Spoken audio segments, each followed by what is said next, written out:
The first Palestinian uprising or Intifada began in December 1987 at the Jabalia refugee camp. It was after an Israeli truck collided with a civil car, killing 4 Palestinians.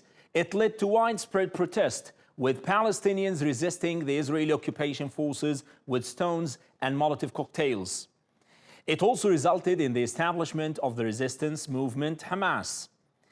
In the first 13 months of the uprising, more than 300 Palestinians and 12 Israelis were killed. In 1993, the Oslo Accords were signed in Washington.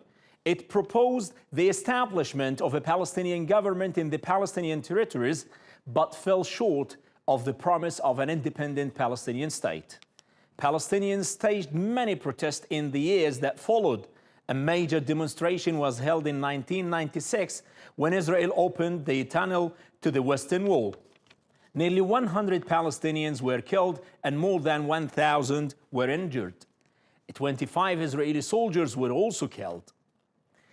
Israeli Prime Minister Ariel Sharon's visit to the Al-Aqsa sanctuary in 2000 triggered a second and more violent intifada. In 5 years, it claimed the lives of more than 4,000 Palestinians and more than 1,000 Israelis.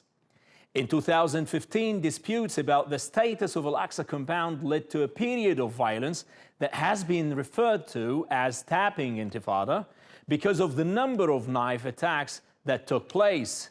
And in response to US President Donald Trump's controversial announcement to relocate the American embassy from Tel Aviv to Jerusalem and recognize it as the capital of Israel, Hamas leader Ismail Haniyeh has now called for a third major uprising.